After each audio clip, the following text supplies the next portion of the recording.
All right, we do have some prospects coming to this, which is great, but Oh. they might not know the drill, Mhm. so to speak. So let's admit everybody. Just six people so far.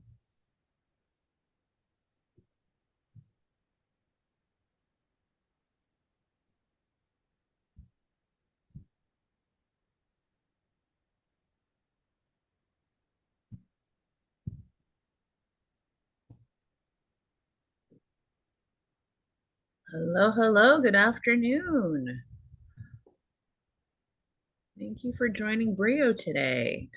We've got two lovely ladies here. Oh, hi, Sandy. Good to see you. Thanks for having your camera on. Well, you're on mute. Oh, There, no, not anymore. it'll probably be off because I'm multitasking. I Okay, apologize. that's all right. I see someone in the background. You got stuff going on. That's quite all right. Thanks. Thanks for joining.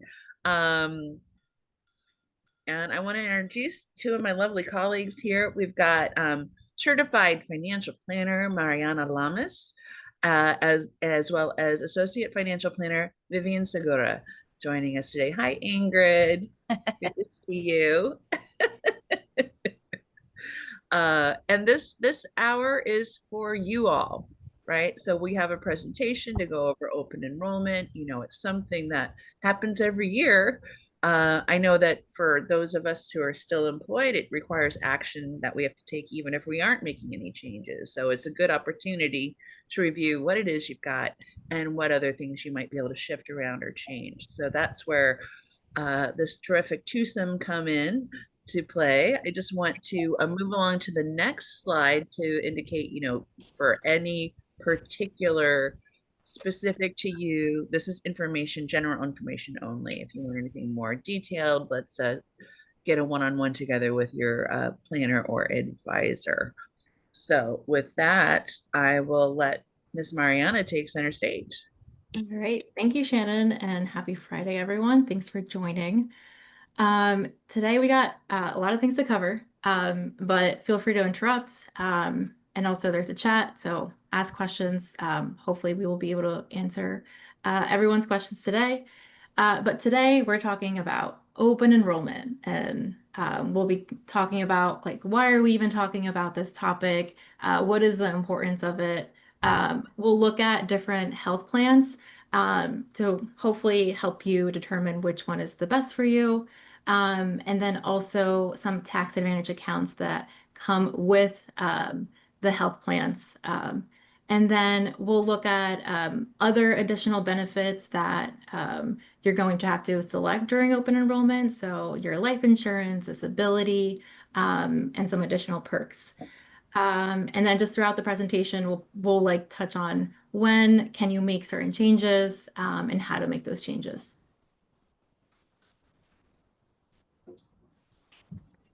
Alrighty. Good morning, everyone. Happy Friday, almost the weekend. So why open enrollment matters? It is your annual opportunity to update and optimize the benefits being provided to you from your employer. It impacts things like your health, your cash flow, taxes, and your long-term security. We want to make sure you're aware of the deadline. That way we don't miss the deadline, so we don't miss out on savings and protections opportunities. So think of this as a financial planning opportunity, not just paperwork. And as Mariana and Shannon have mentioned before, if you have any questions when you're going through this process, reach out to your financial advisor. Let's get a meeting on the calendar. Let's walk through it together. That way you feel comfortable and confident and you're not walking away with a bunch of what ifs and did I make the right decision? And during open enrollment, you also get a lot of information thrown at you. And like if you're overwhelmed by it, if you don't know what something means, like just forward it to your Brio advisor and we would be happy to like walk through it with you. We have a good understanding of your finances and your life, so we can also give you some input. And because I know it can be overwhelming and open enrollment only comes around once a year. So there is a deadline. Yeah, I'd agree. Like, if you're anything like me, you put it off because, like, ugh, who cares, right? But we do. So you employ us to help you. Yes. So when can you make changes? So we have the open enrollment period. It tends to happen near the end of the year in most cases. It's a once a year opportunity. And I've seen deadlines from 2 weeks up to a month, right? So you just want to make sure you're aware of that deadline. But you also have things like qualifying life events. So getting married, getting divorced, having a job change, or having a child that allows you a 30 to 60-day window to make any updates to your existing benefits on file. Now, the range is either 30 or 60 days. The best way to figure out what the exact time frame is would be to reach out to your HR representative at your job, and then they can go ahead and let you know if it's either 30, 60, or maybe something different. But things like your tax withholding, beneficiary updates, or contributions to your HSAs and 401ks, those are items you can change at any time of the year. It doesn't have to be during open enrollment. It doesn't have to be during any specific time. You can just log in, make those updates without any concern of, did I meet the window or not? And I just want to point out that if you do have health insurance through the marketplace, that open enrollment period for 2026 begins on November 1st of this year and runs through January 15 of next year. And will folks get notification of that from the marketplace itself? Yes, if you're already enrolled, yeah, you will get notified. And in terms of what changes can you make outside of open enrollment, Vivian, do you want to touch on that? Yeah, of course. So you can make changes to, it'll be your 401k contributions you can make changes to. You can make changes to your beneficiaries. You can update those beneficiaries if one of them changes or you have an additional one to add. And you can make changes to your tax withholdings on your paycheck. So you can update those at any given time of the year. It doesn't have to be within that enrollment period. I will say if you are receiving equity compensation, so like RSUs, and you go and update the tax withholding, let's say like last month, and the plan every year in December, they automatically adjust it to a default. So you have to go in every year and make sure that the withholding on your RSUs are correct. This might be outside of open enrollment, but why we're talking about like also beneficiary changes right now, it's a good time to review all of the benefits that are available to you through work. So we have a question. How does open enrollment relate to COBRA? So that is if you leave your job, and then you're able to elect, do you want to keep your current employee or keep your current plan intact for, sorry, I forget the time frame, but I think you have it. Like 9 months, maybe? Yeah, something like that. So it's I believe it's 6 unrelated. to 9 months post leaving your employer. Yeah. Stephen, are you on COBRA right now and that's your concern? Yes, I was just trying to understand, you know, if I have to go to the marketplace, is that the current open enrollment period, or is it when my COBRA eligibility ends, that I'm able to make changes? Let me follow up with you on that, if Thank that's you. okay. Yeah, thanks. Yeah, no, that's a great Yeah. unique situation though. I would posit that it's probably independent Mhm. of open enrollment, but Mariana will get that little nugget of information sorted for you. Thank you very much. Okay, great. Okay. Just mute whoever's typing so furiously. We love the enthusiasm. All right.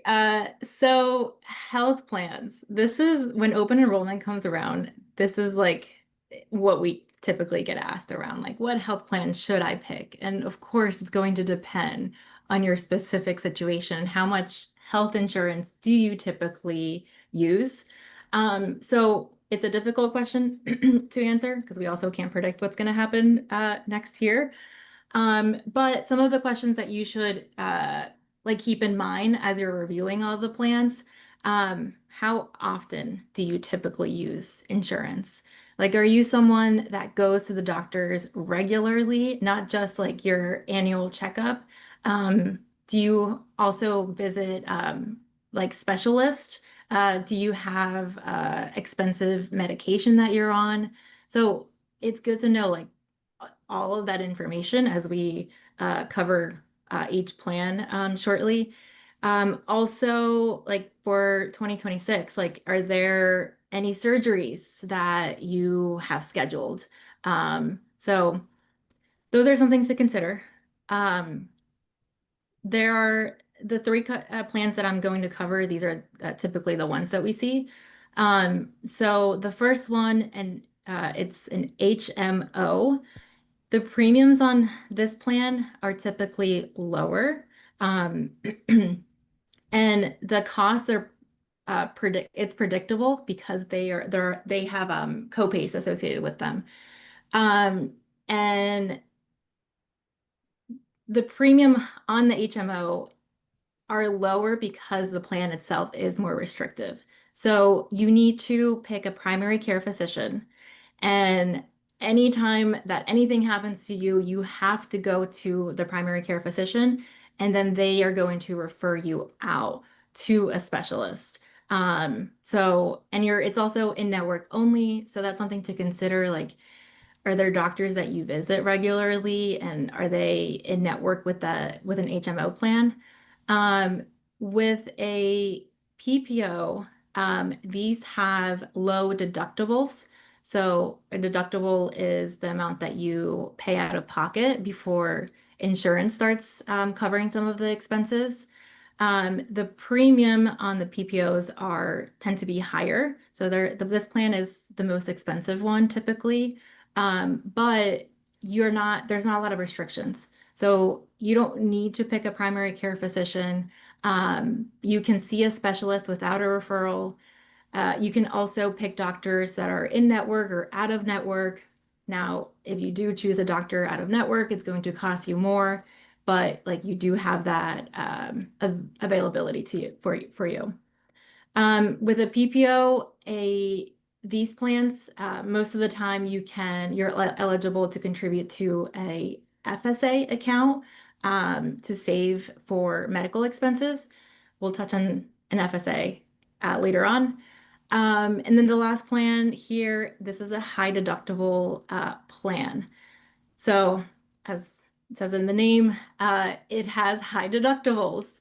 So the premium for this one, it's typically the cheapest out of all the plans because of that high deductible. You typically don't need a referral. So it kind of depends on each plan and how it's structured. But most of the time you can choose an in-network or out-of-network doctor. And then I really like this slide because it kind of just summarizes all of the plans. So for a high deductible health plan, again, it's best for someone that has low medical expenses. And they also want their cash flow is good, so they can pay out of pocket for medical expenses. And they can save and invest in an HSA account, which we'll cover later, for medical expenses down the road. For a PPO, it's best for those that are expecting frequent care. They might have prescriptions that are expensive. An HMO, it's best for those that want like a lower cost. They're comfortable with the restrictions that a plan like this comes with. And do we have any questions on the plans before I talk about an HSA or an FSA? We don't have any specific questions on the plans, but we have questions about unique timing out situations in the chat here. Jarrett has a severance supported employer insurance ending in November. He was going to do COBRA for December and then covered California in January. Would going on to COBRA impact his eligibility or costs on covered California? And can you do it just for 1 month, I guess, or? Yeah.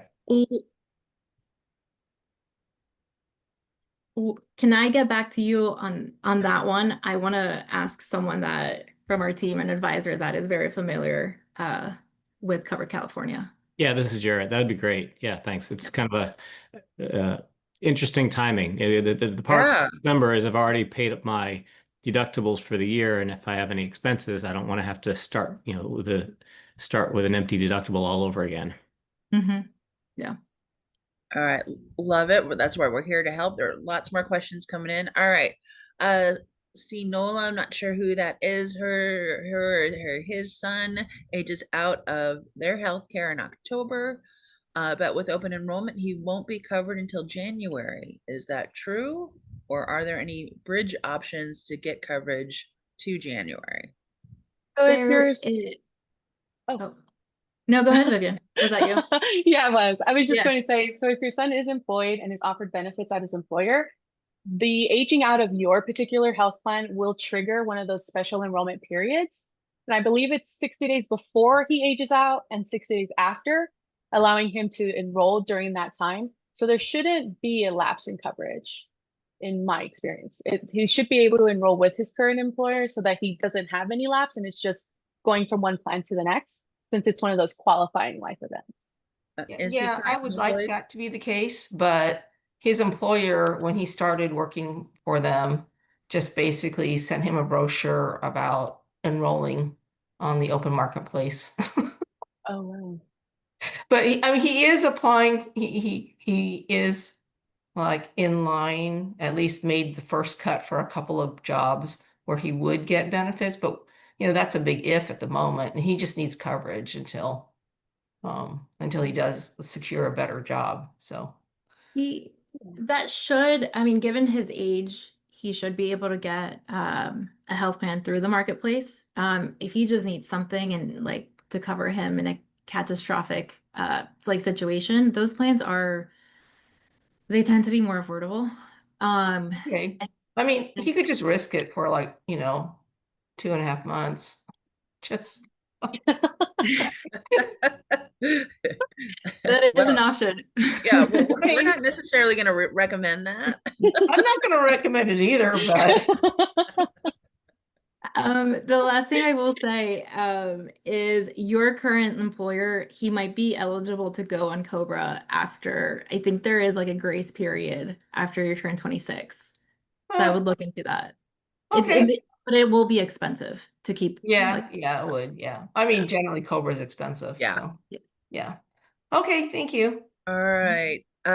So another question, Sandy asked if most of her healthcare is integrative medicine, a la acupuncture, chiropractor, etc. Do any of these plans cover those things better than others? Are any more inclusive of more holistic medicine? That is a great question.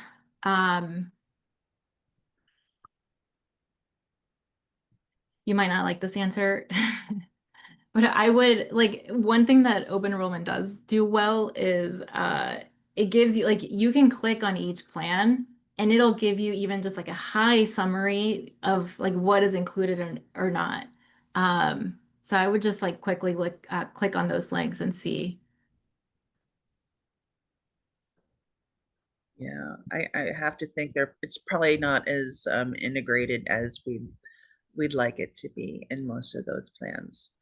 All right, we have another question here. Does guidance change depending on age? I would expect so. Yes, it does. So typically someone that is younger, they most likely they're not going to the doctors frequently. So like a high deductible health plan will most likely make the most sense for them. Someone that is older, they're going to the doctors, they're seeing specialists. You might want to look at it PPO. Hi. Hi. Can everybody hear me?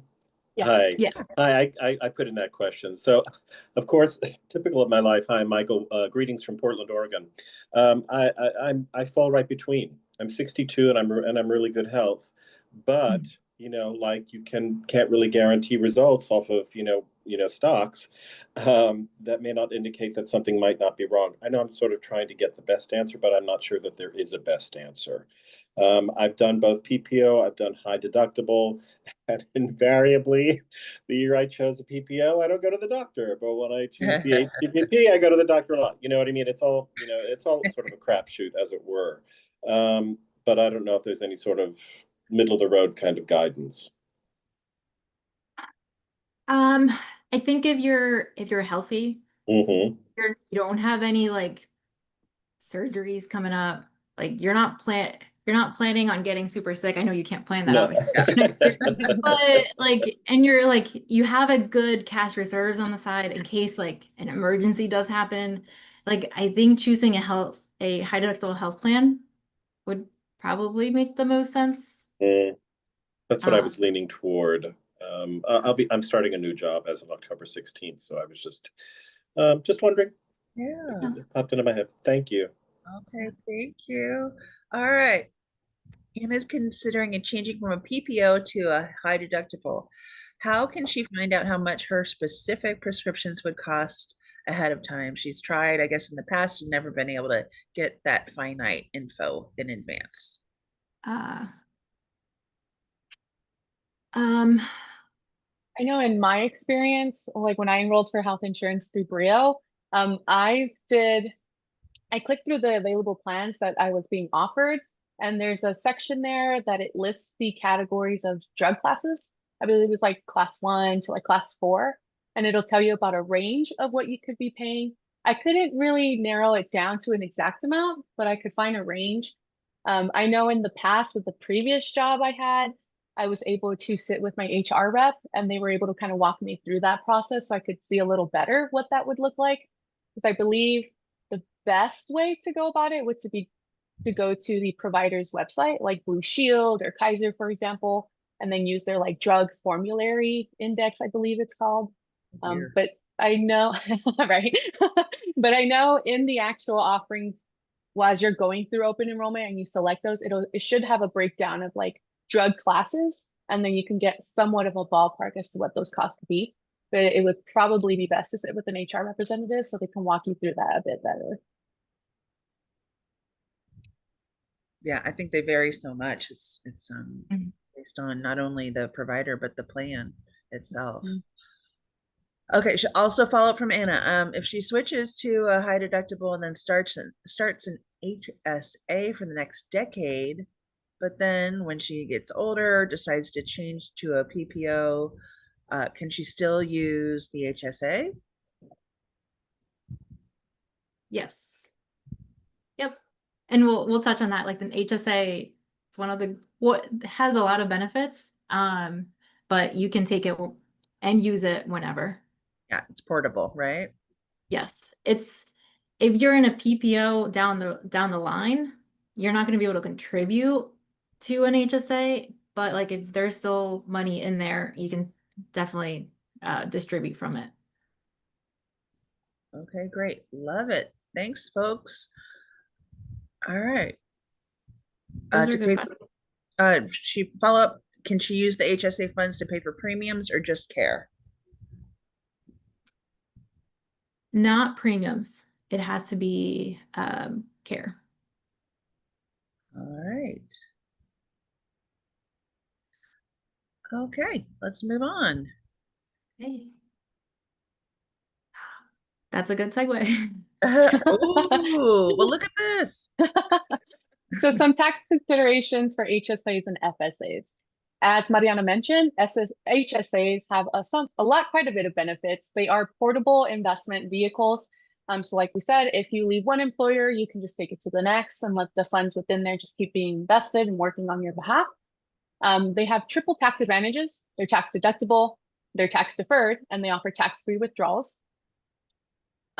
You have limits for $4,300 a year for an individual on an individual health plan. A family plan, so an individual and a spouse and anyone else, would be $8,650. And you have $1,000 catch-ups for anyone 55 and over. So these are typically for those with high deductible health plans, as Mariana mentioned. And the best way to maximize the use of an HSA would be kind of what we touched on just recently, where you put all the funds in there, you make your contributions, and you don't use what the funds that are in that HSA, so long as you can pay for those medical expenses out of pocket. Because ideally, it's best to use these for retirement. So you get all the way to your retirement, you're fully retired, and you have this emergency fund, so to speak, where you can use the money in there to pay for those expenses. But if you have an expense today and you just can't cover that expense out of pocket, dip into that HSA, that's what it's for. But if you can cover those expenses out of pocket, please do let the money work for you and it'll pay its reward in the long run. Okay, interesting. So it's one of our favorite things next to a Roth, right? It's just it's mighty. Let's see here. So then we're going to discuss FSAs. So your contributions are tax deductible, but it's a use it or lose it type of vehicle, meaning if you don't use all the funds in there by the end of the year, in most cases, the funds are no longer there in the year preceding. There's some employers that offer carryovers or grace periods. So you can carry over a portion of that balance into the next year, or you have 30 days into the next year to use the balance or a portion of that balance. But for the most part, they are pretty much use it or lose it type vehicles. So it's best to make sure you are getting the most out of that if you do contribute to one. And I would say around open enrollment time, take a peek, look at what you have in there and see if there's anything you have coming up that you can use those expenses for. And as Mariana mentioned earlier, these FSAs are typically best for PPO plans. Let's see here, I'm just looking at my notes. And as far as those carryovers and those grace periods go, you should be able to find that information within your benefits package. Or as I mentioned previously, you can reach out to your HR rep and they can go ahead. But most likely they'll know that answer, so they'll go ahead and point you in the right direction or just tell you what those timeframes look like.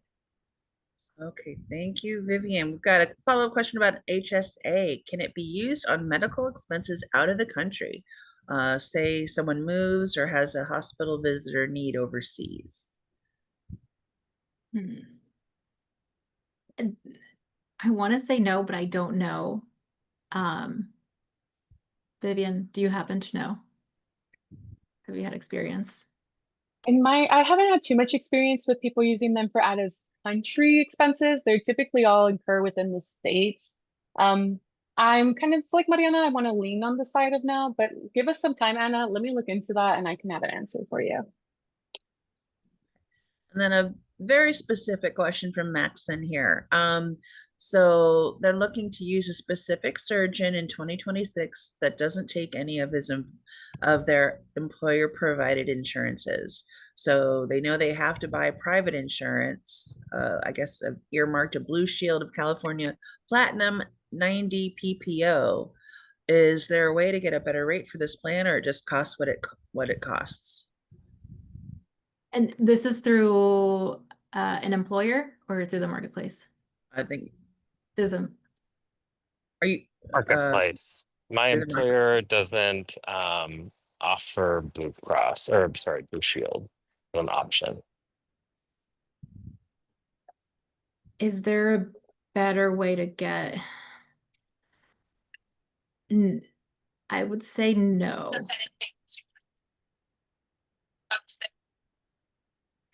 Okay. Yeah, sorry. I think the cost is just the cost in that case. And then I did just want to follow up. It's okay. I did just want to follow up with the out of country medical expenses with the HSA. So you can use your HSA funds to pay for some of those expenses. They just have to be qualified medical expenses. And I believe it's pretty limited as to what constitutes as a qualified medical expense. And I believe it affects the taxes as well with that HSA, just because it's an out of country medical cost.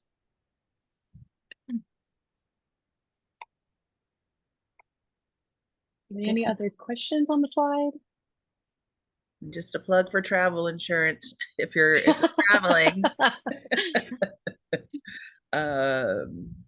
Even for a short stint, it's worth it. All right. So retirement contributions. So this is outside of open enrollment, but again, it's a good time to revisit your retirement plan through work. You can make any of these changes outside of open enrollment. You can make them multiple times throughout the year. First thing to know, the 2025 limits, especially as we are approaching the end of the year. If your cash flow allows it, highly recommend to max out your retirement plan.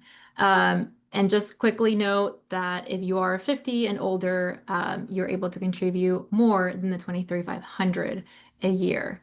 Let's see, if your employer is offering a match and you can't contribute the maximum amount to your retirement plan, just make sure that you are at least taking advantage of the match. So if they're giving you 5%, make sure that you are also contributing 5% so you can get free money essentially. And then there are, well, nowadays, a lot of retirement plans, you can contribute not just on a pre-tax basis, so your contributions are tax deductible.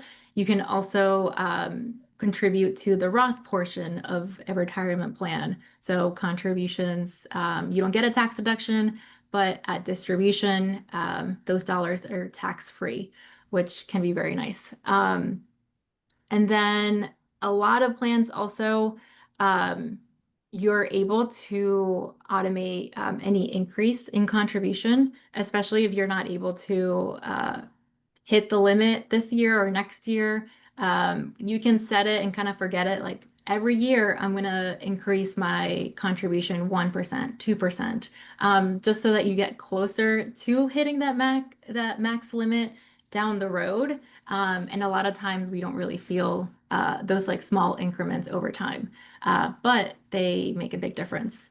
And anytime you get like a raise or a bonus, it's also like a good opportunity to go into your portal and see if you can increase your contribution to get you closer to reaching the limits.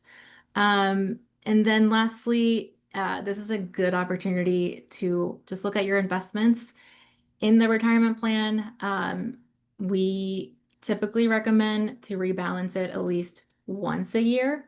So again, you can do this throughout the year. Doesn't have to be during open enrollment, but if it's been a while since the last time you looked at your investments, download a copy of your statement, download a copy of all of the available investment options within the plan, forward them to your advisor, and we'll look at it. We'll see if it needs a rebalance. We'll send you recommendations.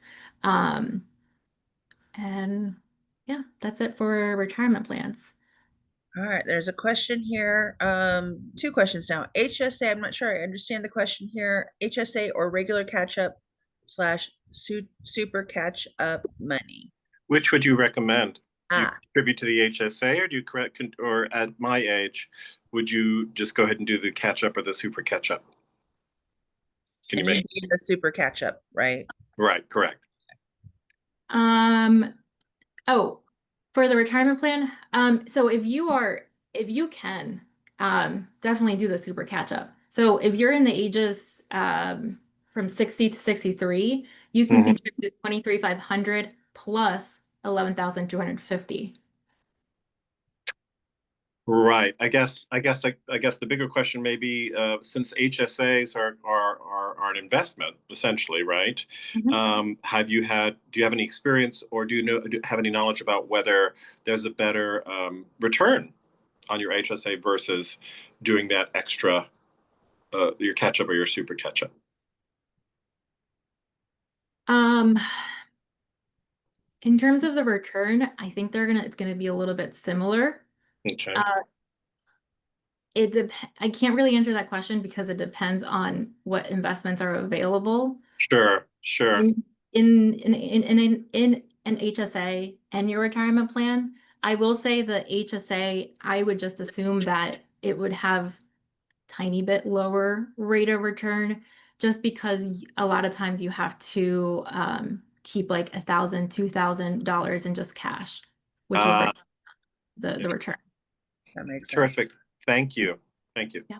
All right, another question. So what happens if we retire overseas and end up not needing the money, can you cash out? Do you pay penalties? Is it gone? What happens?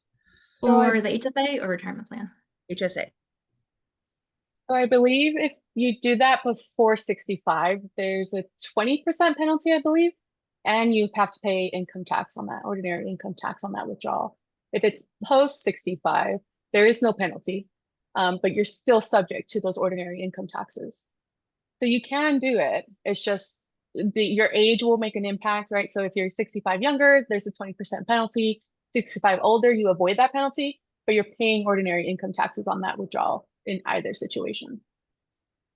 Also, save your receipts, like your medical receipts, because you can you can reimburse yourself for a receipt in 2025, a receipt from 2025, reimburse it in like 2040. Huh? Does that make sense? No. I confuse myself. Okay, save your medical receipts. You can reimburse from the HSA at any point in the future. Oh. It doesn't have to, like, you don't have to There's no Year to cutoff. year. yeah, Oh, correct. Yes. okay. Thanks Now for listening. like I have to get a time machine, go to the future. So if you know you're going to be like if you're moving abroad in like 10 years, just like save your receipts before you move abroad, like File them away. yeah.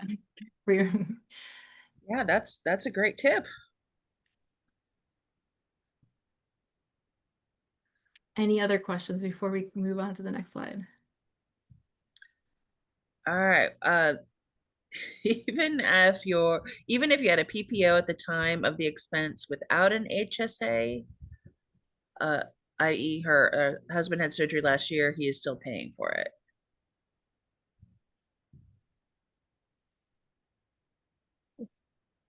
What an HSA? Like if you have an HSA, Want me to clarify? yeah. Sure. So he doesn't have an HSA yet, but we're thinking about switching to that next year. He's still paying, the additional expense on his surgery. So if he holds onto those receipts and after we build up some money in the HSA, he could go back and reimburse himself, is what you're saying? Yes. Yeah. And then he would correct. get like it would basically be a tax benefit. Correct. Let's see. Even though at the time of the surgery, that's not the plan we were on. Correct. Yes. Okay, got it. Thanks. Oh, it's super flexible. Love it. We love HSAs. I have a question too about the HSA. So for the part that's invested, say we do. So what you're saying is that we still receive tax-free reimbursement for qualified medical expenses. Doesn't matter really at the time, but the funds will increase in value because they're invested. What about that increase though? Is that taxed? Nope, it's tax-free. So it's like wow, okay. Which is Just why, free like, money. if you can pay for medical expenses out of pocket right now, like keep contributing to your HSA, invest the cash down the road, 10, 20 years, that money will grow and like distribute it then, and it's all tax-free. For medical expenses. Correct, yeah. Nice. Is there like a qualification on those medical expenses, or like I did some like preemptive screening, it cost a little extra out of pocket, I could still reimburse that later? It's a huge list. So like just Google like HSA qualified expenses and just run through the list. Okay. Yeah. And is the only way to have an HSA is when you have a high deductible, correct? Correct. We've seen PPOs that meet the qualification because the deductible is high enough for you to have an HSA. So like it really depends on your plan specific, like what plans are available to you. Okay. All right, which is why once you see what's available to you, reach out and we can help you make an informed choice.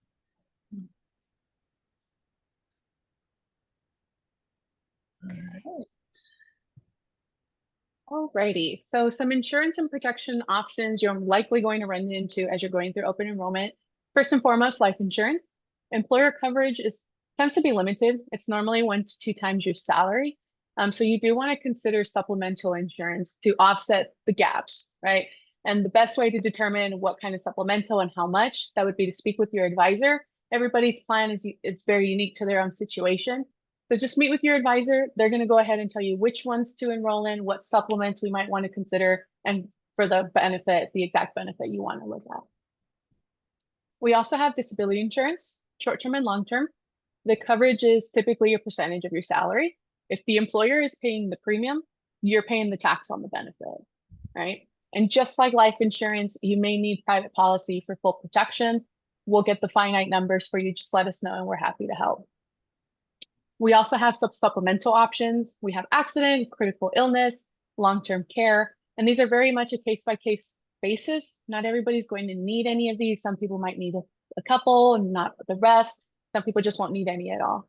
So if you have any questions around supplemental options, just reach out and we're more than happy to kind of point you in the right direction. When it comes to group life and group disability, you will lose that coverage if you leave the employer.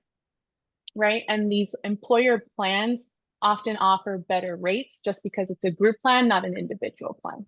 So you will see if you look at the employer plans versus like the marketplace, for example, odds are the marketplace may be a bit higher just because it's an individual plan with just yourself and it's not offered at a group rate for an employer with 200 plus employees.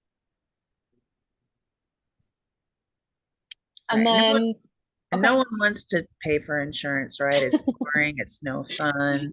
But, you know, the vast majority of us are going to need disability insurance or long-term care insurance. So don't be short-sighted about something that isn't fun to pay for. It's a protection. And I will add for all of the self-employed individuals, you can go to the Freelancer Union website to kind of look at the options for yourself, or just make a meeting with your advisor and we can walk through that together to see what you'll need and how much you'll need. That way you have a better idea as to what you're looking for and not just eyeballing, so to speak. I will add that long-term disability through your employer, those policies are good. We'll want to look through like the specifics of it. But if you do purchase a long-term disability outside of like what your company offers, so like you can take it with you, it's portable. The premiums are a lot higher, but those policies are more generous. So if you were to become disabled, like it would be easier to get the benefits from the private long-term disability as opposed to the group disability. I'm not saying that the disability policy through your company are not good policies, but just like the differences between those two. And then I will also add, not related to this slide, but when we're talking about HSAs, I just want to clarify that I was wrong, and medical expenses that were incurred after your HSA was established. Sorry, let me rephrase. So for the surgery question, like if you were on a PPO and you had a surgery last year, and you established an HSA this year, you can't go ahead and reimburse from the HSA because the HSA was established this year. So the medical expense needs to happen after on the day or after the HSA was opened. Established. Okay. Yeah. So sorry, Anna, but Apologize. but that doesn't mean you can't, save them receipts for down the line. All right, Charlie had a question. Charlie? Yeah, Shannon. I just want to say that I have a group long-term care policy for an employer that I left 25 years ago, and it allowed me to stay on the plan.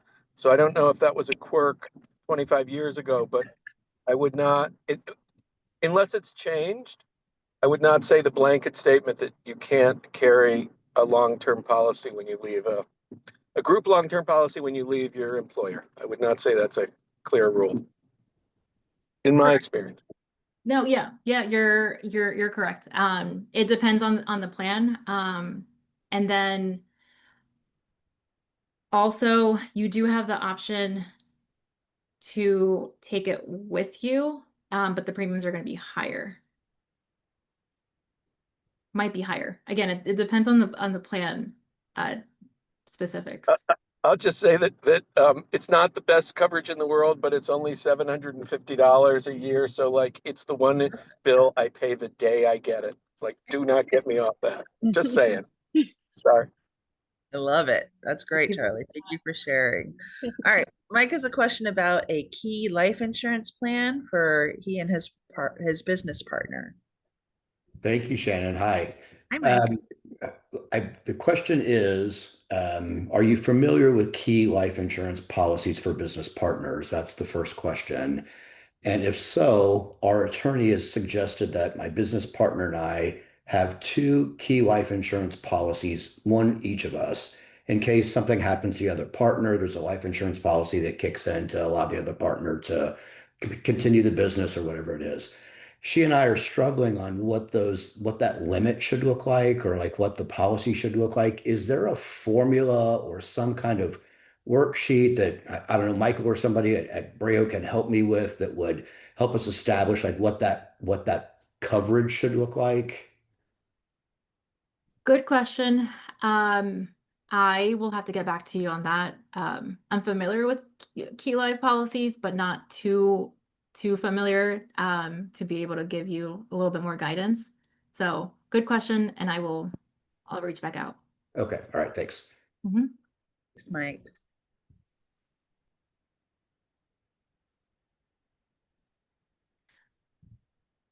All right. Okay, next up. Ooh, more. Love it. So most employers, hopefully all in the room, offer additional benefits for you all to consider during open enrollment. So we have things like dependent care FSAs, pretty much for people who pay for daycare, childcare. You want to consider that option. Employee stock purchase plans, you want to elect those whether you want to contribute to the plan or not. Some employers offer legal ID protection or pet insurance that tends to be offered at the group rate, so it'll be a little bit cheaper than the marketplace. You have employee discount programs like a gym membership or just general wellness perks. I know some people have you can call it a lifestyle benefit, so it can cover all kinds of different personal medical kinds of things like therapy or gym memberships, dog boarding. So those are always things you want to consider looking at. And then we have commuter benefits. I know San Francisco loves to commute and they love to encourage it. So you want to take a look to see if maybe that benefit's offered to you, whether it's pre-tax transit or just parking benefits in general. So Vivian, is the dependent care FSA something that you have like in your child's name, or is it a separate one that you have?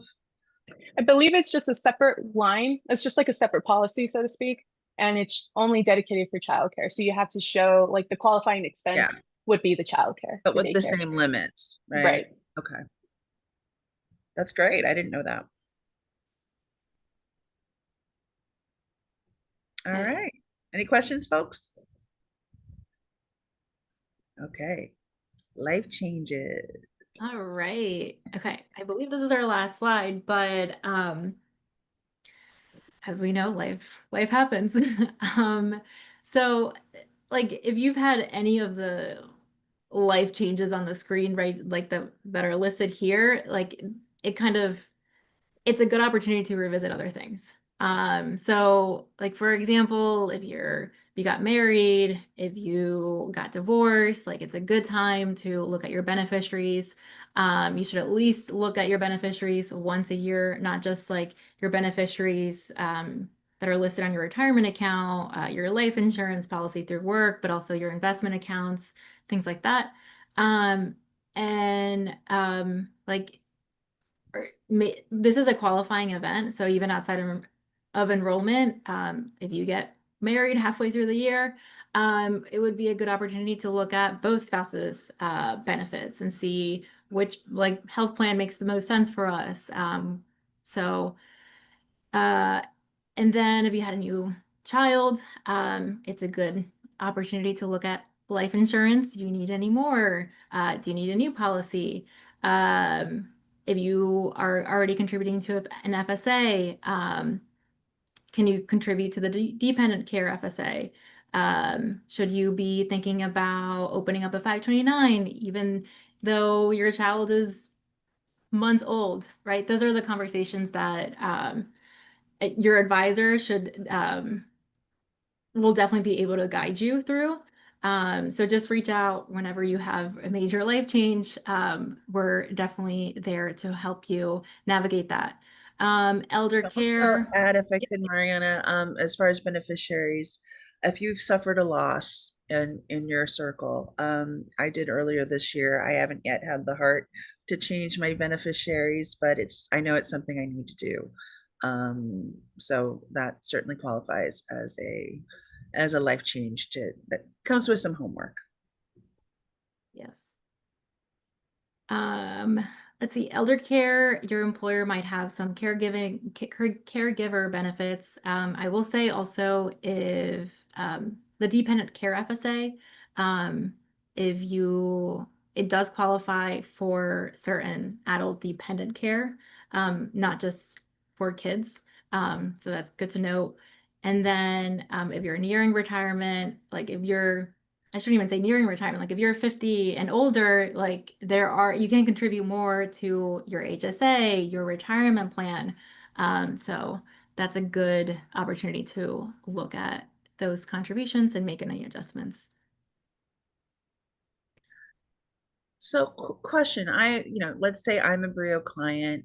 I like to hold on to my money, right? But you have access to it. Is there a way that I could say, Mariana, anytime I tell you I get a raise or a bonus, just take some of it so that I don't have to like reach out to you? Yes, absolutely. Are you talking about our cash flow strategy or just I in general? I guess more in general, because I'm not all about the cash flow strategy myself. Mm, yeah.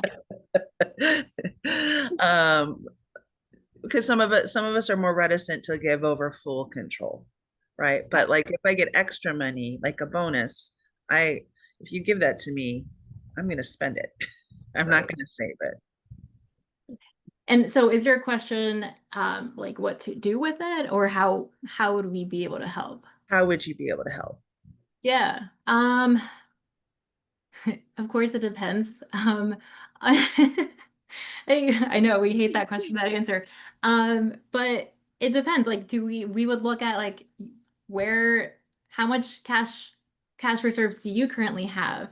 If there's like influx of cash, and your cash reserves is a little bit low, that's a great opportunity to replenish that.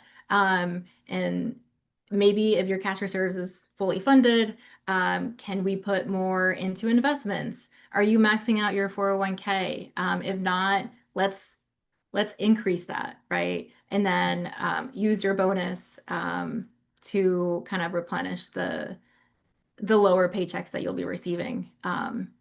And let's see, like HSA, are you maxing out of that or FSA? And remind the group what's the maxing out of the 401k annually? 23,500. 23,500. Okay. And that changes every year as Yeah. well. Well, I have not gotten a 23,500 bonus, so I think we're safe. Uh, and I will also add, like if your cash reserves is good, 401k, you're maxing it out. You could also like we could look at can you contribute directly into a Roth IRA? So not necessarily an account tied to your work. Can we do a backdoor Roth IRA? So there are definitely things that we can do with any excess cash. Okay. I wish that's a problem we all had. Yeah. All right, folks, any other questions for surrounding open enrollment, health plans? No. And again, I think Mariana has notes on some specific questions to get to get to individuals. And I sent you the Forbes link for travel insurance. You should have that in your email. And if you have anything else, just reach out to your advisor or myself or hello@BrioFG and we'll get you taken care of. Thanks for spending the hour with us. Okay, we'll see Happy you. Friday, everyone. Okay. Bye-bye.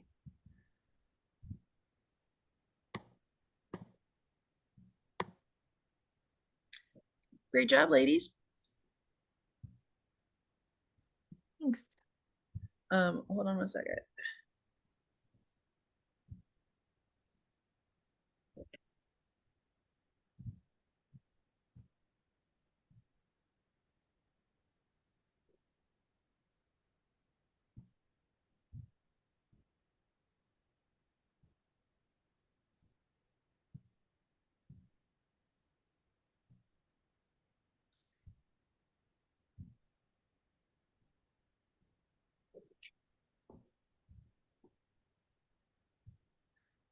All right, I had to kick people out. All right, how'd you feel it went? Should we end the recording as well? Oh, sure. Good idea.